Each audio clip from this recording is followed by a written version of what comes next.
Hello दोस्तों, स्वागत है आपका हमारे इस यूट्यूब चैनल गैलेक्सी क्लासेस में, जिसमें मैंने आपको बताया था कि आपको फिजिक्स और मैथ्स से संबंधित क्वेश्चन और डेरिवेशन कराए जाएंगे। आज आपके सामने है अपवाह वेग यानी ड्रिफ्ट वेलोसिटी इसे कहा जाता है। इसे अनुगमन वेग भी कहा जाता है। इसे वीडी से शो करते हैं। आप लोग अभी से जान लीजिए, इसे वीडी से शो करते हैं।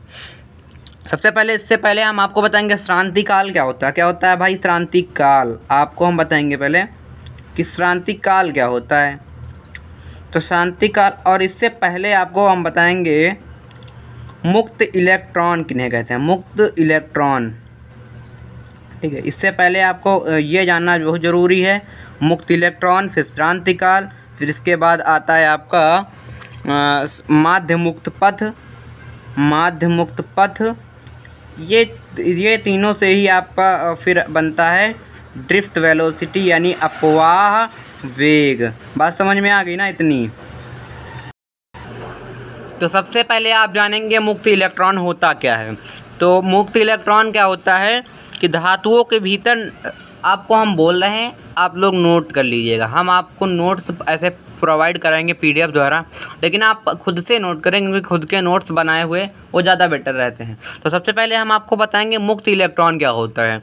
तो धातुओं के भीतर नाभिक के चारों ओर, आप लोग जानते हैं धातु होता है, उसके नाभिक के चारों ओर इलेक्ट्रॉन क्या होते हैं, चक्कर लगाते हैं। आप ये सब बहुत पहले पढ़ चुके होंगे, डाल्टन थ्योरी, परमाणु मॉडल, ये सब बहुत पहले पढ़ चुके होंगे 9th 11th में, 12th में भी। आप इसका ज़्यादा जिक्र नहीं है, केमिस्ट्री में है, आप देख लीजिएगा।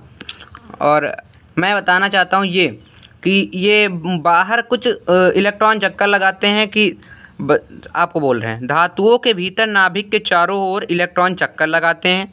बाहरी कक्षा के इलेक्ट्रॉन पर नाभिक का आकर्षण बल कम होता है। अतः यदि हम इनको थोड़ी सी एकदम मैक्सिमम मिनिमम ऊर्जा अगर प्रदान करें तो ये अपना स्थान छोड़कर मुक्त हो जाते हैं। ठीक है, अपना स्थान छोड़कर मुक्त हो जाएंगे और इन्हें ही हम लोग माध्यम का मुक्त इलेक्ट्रॉन कहते हैं। इतनी बात समझ में आई सबको? और इनका वेग वेग आप लोग जानिए, बहुत एमसीक्यू में पूछा जाता है। मुक्त वेग इसका होता है लगभग 10⁵ मीटर पर सेकेंड। ठीक है, इसका 10⁵ मीटर पर सेकेंड। और इसका घनत्व होता है, डेंसिटी होती है इसकी लगभग 10⁻29 मीटर क्यूब। इतनी बात समझ में आई सर? आगे हम बताते हैं अब क्या होता है। इन्हें गैस इलेक्ट्रॉन और चालक इलेक्ट्रॉन भी कहते हैं। ठीक है, अब हम बात करेंगे श्रांति काल की। तो ये जो मुक्त इलेक्ट्रॉन होते हैं ना भैया, आपको मैंने बताया मुक्त इलेक्ट्रॉन ये गैस मतलब ये मुक्त हो जाते हैं, तो ये आपस में टकराते हैं। ठीक है, तो किसी भी धातु में, बोल रहे हैं लिख लीजिए, किसी भी धातु में मुक्त इलेक्ट्रॉन की दो क्रमागत टक्कर के बीच जो समय लगता है उसे श्रांति काल कहते हैं और इसे टाउ से प्रदर्शित करते हैं, टाउ से। ठीक है, ये दो क्रमागत टक्कर के बीच जो समय लगता है उसे ही क्या कहते हैं, श्रांति काल कहते हैं। इतनी बात समझ में आ गई ना भैया? फिर आपको बताएंगे माध्य मुक्त पथ क्या होता है। माध्य मुक्त पथ क्या होता है, समझ में आ रहा ना आपको? माध्य मुक्त पथ, धातुओं में मुक्त इलेक्ट्रॉन की दो क्रमागत टक्कर के बीच चली गई दूरी, ये जो इनके बीच की जो डिस्टेंस है, चली गई दूरी को ही माध्य मुक्त पथ कहते हैं। ठीक है, इतनी बात समझ में आ गई होगी आपको। हमने मुक्त इलेक्ट्रॉन बताया, श्रांति काल। अब बारी आई हमारे मेन टॉपिक की यानी अपवाह वेग की। तो हम लोग जानते हैं एक फार्मूला, आपने बचपन में पढ़ा होगा, स्पीड बराबर डिस्टेंस बाई टाइम। आपको पता है डिस्टेंस और क्या पता है, टाइम पता है। टाइम यानी टाउ यानी घन। तो हम लोग क्या करेंगे, इसमें क्या करेंगे बच्चा, एक फार्मूला, इसी को हम टाइम इधर ले आएंगे तो डिस्टेंस बाई स्पीड ये हो जाएगा। अब टाइम कितना लग रहा है, टाउ, डिस्टेंस कितनी है, इसको हम डेल्टा RMS मानते हैं, डेल्टा RMS, और स्पीड इसकी मानेंगे VRMS। इसको यहाँ पर वर्ग माध्य मूल चाल कहते हैं। ठीक है, ये थोड़ा समझने वाला चीज़ है, वर्ग माध्य मूल चाल। ठीक है, इतनी बात समझ में आई? तो अब हमारा ये श्रांतिकाल टॉपिक ख़त्म हो चुका है। अब हम लोग पहुंच रहे हैं इस साइड, अपने इस साइड पहुंचेंगे। और क्या किस टॉपिक पे पहुंचेंगे सर? अपवाह वेग पर। किस टॉपिक पे सर? अपवाह वेग, जो हमारा आज का मेन टॉपिक है। सबसे पहले मैं आपको ये हम बोले दे रहा हूँ, आपको लिख लीजिए, ठीक है। लिखने के साथ बोलने के साथ साथ मैं आपको यहाँ पर नोट्स में समझा भी दूँगा, ठीक है, आप समझ लीजिएगा। तो सबसे पहले एक ऐसा ये चालक है, चालक मतलब चालक तार मान लीजिए, ये चालक तार है कुछ इस तरह का। और ये यहाँ पर हम लोग एक बैटरी से इसे लगा रहे हैं, ये बैटरी है, ठीक है। ये बैटरी का टर्मिनल है, ये होता है प्लस और ये होता है माइनस। धारा किधर से जाती है? माइनस से प्लस की ओर। ये धारा गई, ये धारा गई, जूं जूं जूं जूं, और ये यहाँ पर ख़त्म, ठीक है। अब हम इसका बोल रहे हैं, जब किसी चालक के सिरों, ये चालक के सिरे हैं, एक ये दो सिरों के बीच सिरों को बैटरी से जोड़ देते हैं, तब चालक के सिरों के बीच एक विभवांतर उत्पन्न हो जाता है, ठीक है। इसके बीच एक विभवांतर उत्पन्न हो जाता है, अर्थात चालक के सिरों के बीच एक वैद्युत क्षेत्र उत्पन्न हो जाता है। एक वैद्युत क्षेत्र इनके बीच में उत्पन्न हो जाता है, ठीक है, हो जाता है, जिसके कारण इलेक्ट्रॉन पर चालक की लंबाई की दिशा में, चालक की लंबाई की दिशा में एक बल कार्य करने लगता है। कौन सा?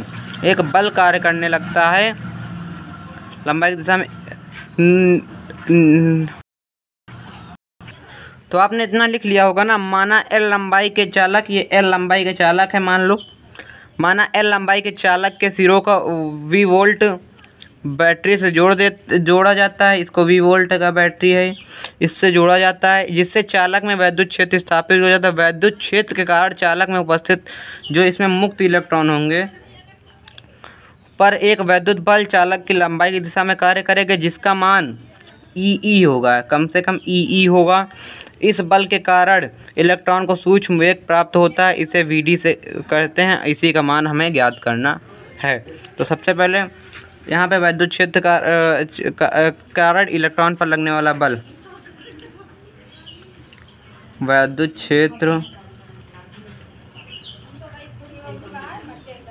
के कारण इलेक्ट्रॉन पर लगने वाला बल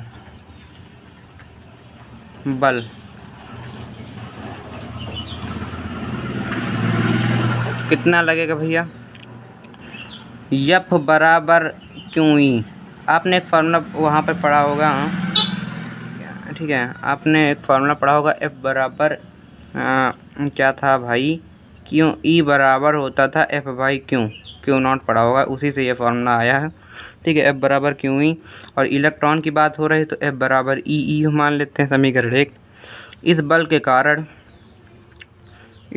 कारण इलेक्ट्रॉन में उत्पन्न त्वरण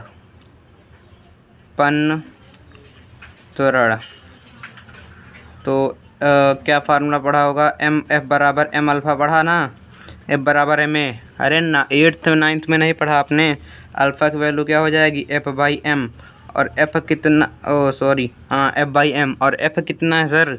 ई बाई M, ठीक है। और अल्फ़ा को क्या लिख सकते हैं? अल्फ़ा को लिख सकते हैं dV बाई dt बराबर ई बाई M, है ना, ई बाई M, और dV बराबर क्या हो जाएगा? E by M into D T.